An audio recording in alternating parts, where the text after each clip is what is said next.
Halo semua, jumpa lagi di Nyambung, program podcast di YouTube dan Spotify, tempat di mana kita bisa membicarakan isu-isu politik dan sosial di sekeliling kita.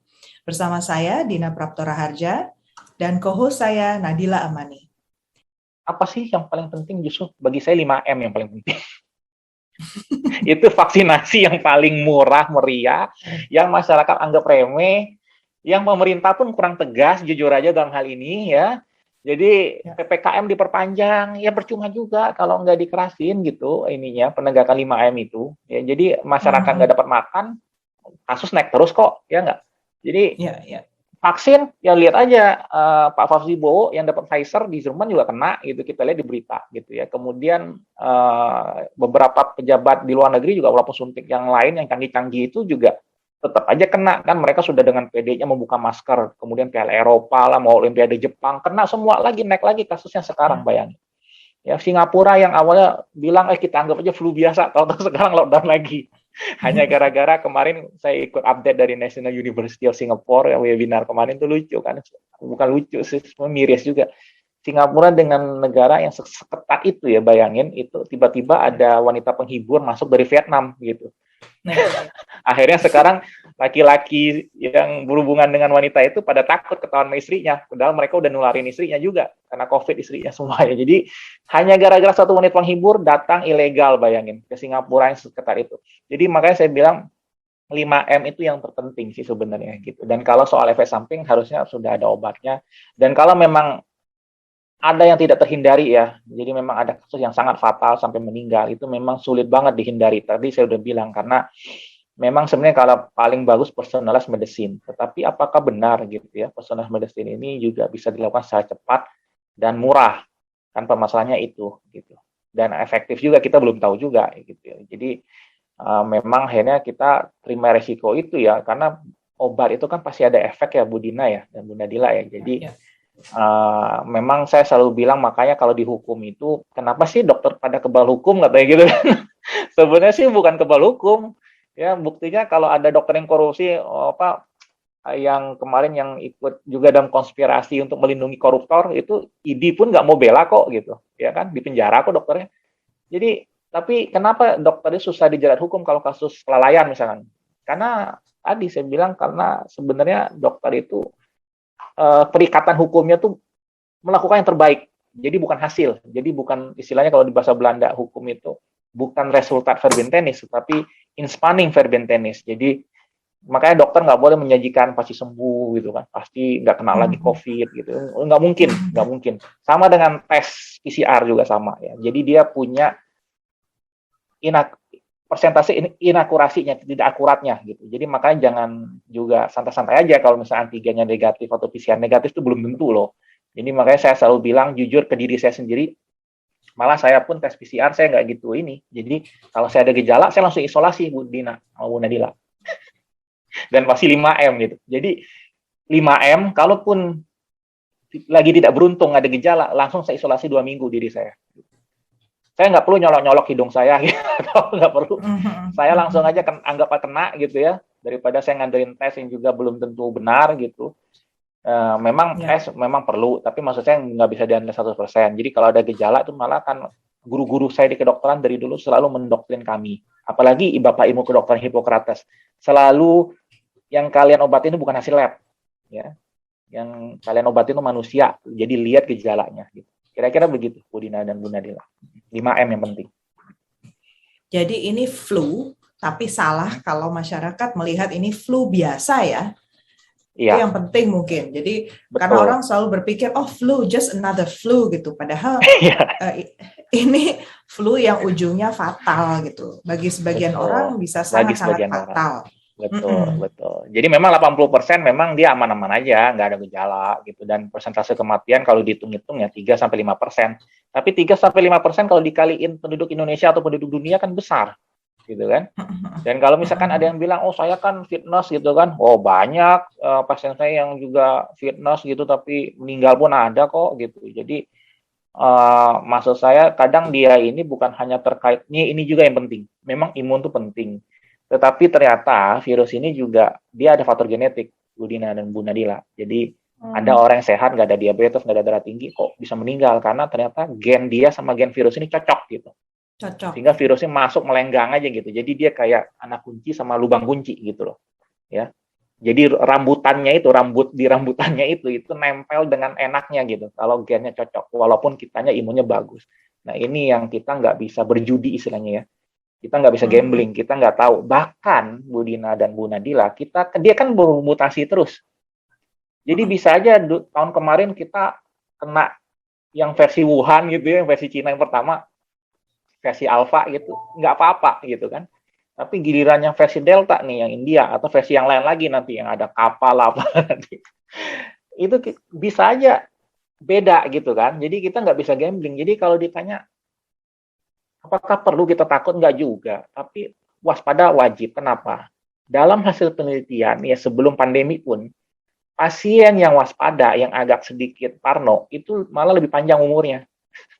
Ini penting diketahui masyarakat. Itu ada datanya. Jadi memang stres itu kadang dibutuhin juga ternyata. Ya, itu yang penting. Walaupun over stress juga nggak baik, Bu Dina. Jadi stres itu mekanisme normal yang kita tetap butuhin. Buktinya nih, kalau kita mau ujian, kalau kita nggak stres nih, kita anggap ujian itu nggak ada, kita akhirnya nggak lulus kan karena nggak belajar kan. Berhasil. Itu karena, iya benar. Kira-kira demikian Bu Dina dan Bu Nadila. Ya hati-hati itu wajib ya hari ini, bukan hanya buat kita. Tadi kembali ke poin pertama dokter, ini bukan lagi soal individu, tapi soal kesehatan masyarakat ya.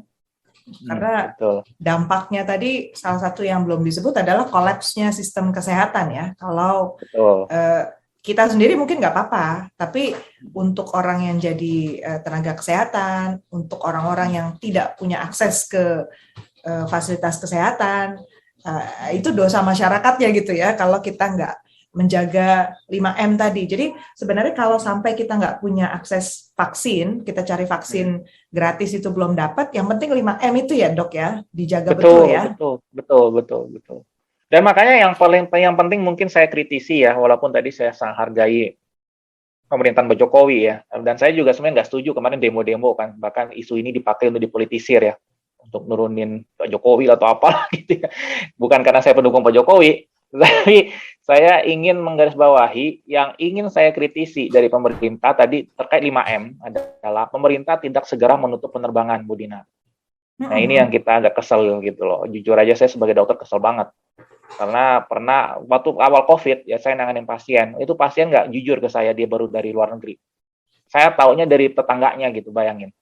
Dan saya terkaget-kaget kenapa pemerintah kita seperti itu gitu ya, dalam arti seakan-akan ya nggak apa-apa masuk aja, tapi kan tenaga kesehatan masyarakat kecil, makanya kalau masyarakat kecil sekarang protes tuh wajar-wajar aja kadang. Karena apa? Karena mereka pun bukan sumber virus awalnya kan, mereka tuh korban sebenarnya. Ya. Jadi ketika PPKM seperti ini ya udah nggak bisa makan gitu ya, dan virusnya juga bukan dari mereka juga nggak pernah keluar negeri kok.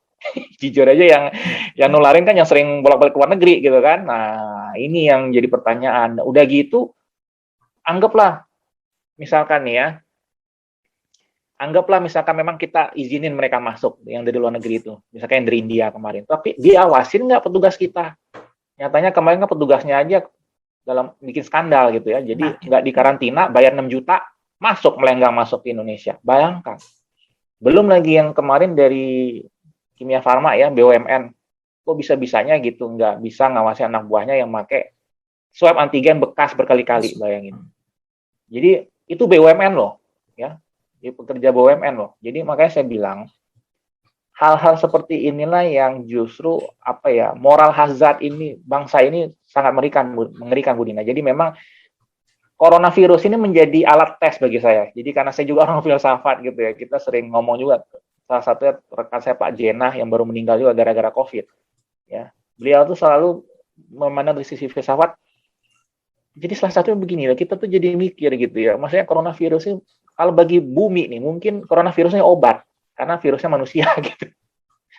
Dan coronavirusnya hebat sekali, dia ngetes semua sistem ya. Sistem kita tuh kompak atau enggak sebagai suatu negara, suatu bangsa. Kita itu sistem kesehatannya bagus apa enggak, ekonominya kuat atau enggak. Dari sistem negara sampai sistem atau enggak. Betul banget. Moral kita dan bahkan bukan hanya negara, tapi keluarga kita dan pribadi kita kan. Apakah kita juga orang yang tangguh dari sisi psikis gitu kan? Jadi coronavirus ini dari sisi, kalau kita ngelihat dari sisi positif ya, justru membuka aib kita sendiri sih, membuka aib kelemahan kita sendiri gitu. Jadi kira-kira begitu sih. Dan itu sebenarnya sangat memprihatinkan. Jadi kalau kita lihat ada negara yang aman-aman aja dari COVID, itu dia sebenarnya luar biasa sih. Patut diacungi jempol gitu. Itu bukan hanya pemerintahnya hebat, tapi masyarakatnya juga pasti hebat semuanya, sistemnya semua. Ya, gitu, Bu Dina dan Bu Nadila. Iya nih, ini tantangan global ya soal manajemen masyarakat, tata kelola pemerintahan itu betul-betul diuji ya. Betul-betul Cara berpikir diuji. Ekonomi, bagaimana tetap bisa menjalankan ekonomi tapi sambil tetap menjaga kesehatan itu ternyata bukan hal yang mudah ya. Kalau saya sih melihatnya kadang-kadang ini pelajaran juga. Selama ini masyarakat Indonesia ini kan belum cukup menghargai sains ya. Jadi dan belum menghargai ilmu lain. Saya sih melihatnya juga ilmu sosial dianggap remeh betul di sini. Benar.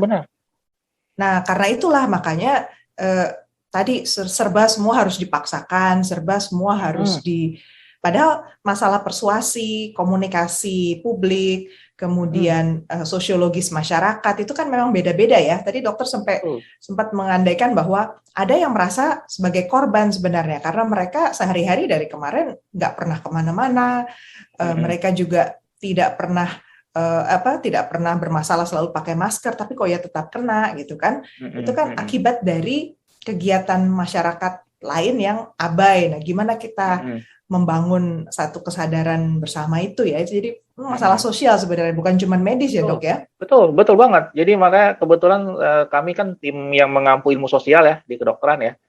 Dan memang kalau di kuliah itu pun mahasiswanya jarang masuk gitu, jujur aja gitu.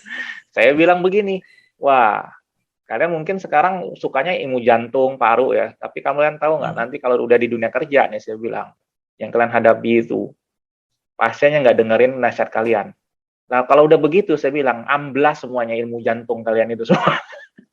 Ya. Kalian tahu nih, dia harus dioperasi, dia harus makan obat. Kalau dia nggak mau, gimana? Saya bilang kan. Sama nih dengan sekarang pemerintah nih. Kita sudah tahu nih, sainsnya begini. Terus kalau masyarakat nggak mau, terus mau apa? Kalau bukan ahli sosial kayak Bu Dina gitu juga dilibatkan, benar nggak? Jadi makanya saya juga, walaupun dokter, saya juga ngambil hukum, saya juga S3 filsafat sekarang gitu ya. Ngambil macam-macam lah gitu. Karena saya sadar, sains IPA itu juga kalau sehari-hari itu malah IPS bisa jadi lebih dominan loh. Dokter-dokter ya biasa udah kelabakan gitu ya, belajar etik sama hukum kalau sudah kerja gitu, kalau sudah terkena masalah hukum. Tapi kalau selama kuliah mau nggak ada yang peduli gitu. Biasanya belajar jantungnya, parunya gitu, obat-obatannya dipelajari gitu. Jadi memang Bu Dina benar. Jadi ilmu sosial penting sekali karena malah lebih rumit ya Bu Dina ya. Karena kalau IPA kan ilmu pasti gitu ya, ilmu sosial. Indonesia banyak if-nya ya. Banyak if-nya, seninya tinggi. Jadi kalau seninya kurang, tinggi. Ya habislah kita sebenarnya gitu. Jangan lupa like podcast ini kalau kalian menikmati diskusinya, komen apabila kalian punya pertanyaan atau pendapat, dan subscribe agar kalian tidak ketinggalan episode nyambung setiap minggunya.